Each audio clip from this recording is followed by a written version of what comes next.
Avec vous, Noreddin Ilboufker, et c'est le multicasting dans les réseaux. Cette vidéo va traiter du modèle de service multicast. L'utilisation des réseaux IP comme plateforme commerciale est de plus en plus accrue. Nous assistons au développement d'une panoplie de services à valeur ajoutée qui sont tous basés sur IP. Parmi ces services, nous pouvons citer les communications de groupe qui mettent en jeu un ensemble de points intéressés par la réception de paquets associés au même flux.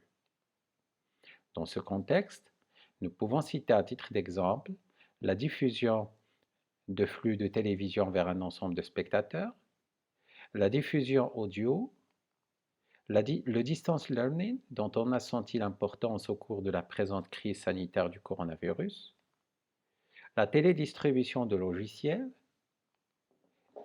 le multiplayer games mettant en jeu un ensemble de joueurs géographiquement dispersés, ou bien la publicité en ligne. Tout ceci est bien, mais qu'en est-il des techniques utilisables pour supporter ce genre d'application? La technique la plus simple à utiliser est l'unicast, qui se base sur l'établissement de sessions unicast entre la source et chaque récepteur.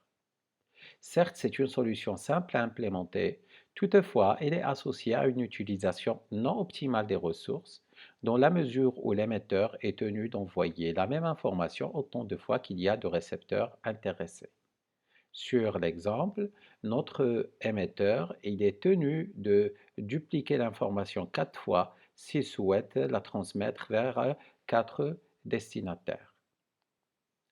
Prenons un exemple.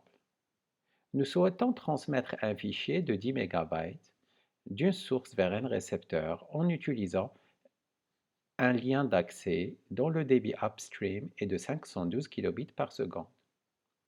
Pour évaluer la performance, on va essayer de calculer le délai de sérialisation. On va se limiter au calcul du délai de sérialisation, sachant que c'est une ou bien un délai qui est variable. Si nous traitons un cas où nous avons n égale à 100 utilisateurs ou bien 100 récepteurs, la sérialisation va coûter 4,55 heures. Pour 1000 récepteurs, ce délai va grimper et devenir égal à une journée, 21 heures et 30 minutes. Ces chiffres démontrent que les communications de groupe en unicast est une mauvaise solution dans la mesure où elle conduit à l'augmentation des délais conjuguée à une surutilisation de la bande passante. En plus, que ce soit le délai ou bien l'utilisation de la bande passante, ils évoluent de façon linéaire en fonction du nombre de récepteurs impliqués dans la transaction. Ainsi, l'unicast est totalement inadapté pour réaliser des communications de groupe, dans la mesure où il ne peut tout simplement pas résister aux facteurs d'échelle.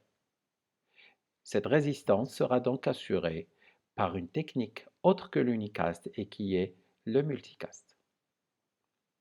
Le multicast fut développé et expérimenté dans les années 80.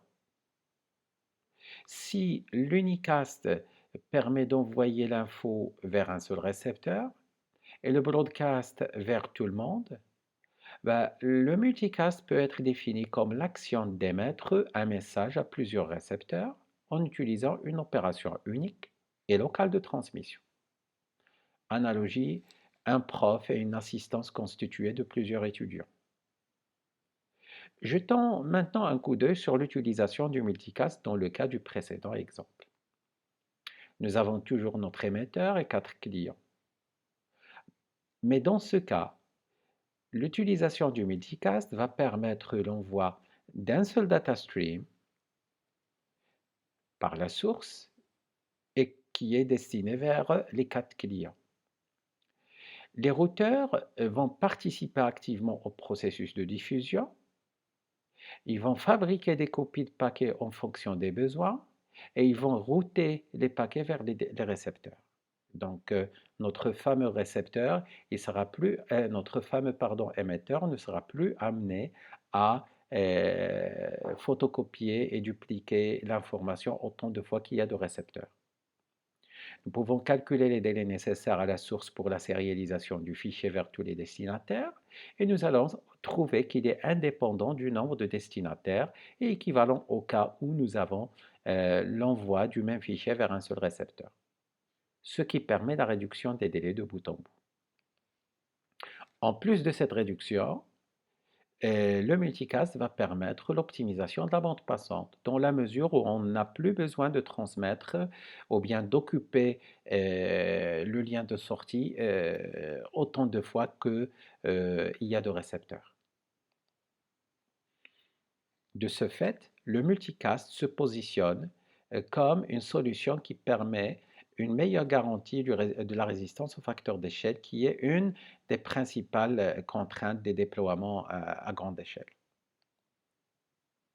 Mais quels sont les principaux mécanismes dont on a besoin au niveau des équipements réseau pour assurer les communications en multicast? Le premier mécanisme est basé sur le concept de groupe, en plus de son identification à travers un système d'adressage utilisant la classe D. Le deuxième fait appel à un protocole de gestion des adhésions et des retraits. Cette opération se fait via le protocole IGMP. Tandis que le troisième mécanisme fait référence à l'amélioration du processus de routage dans l'objectif de permettre une meilleure utilisation des ressources au niveau du WAN. Et finalement, les équipements réseau doivent avoir la capacité de dupliquer en cas de besoin, c'est-à-dire photocopier les paquets et aussi les transférer vers les destinations.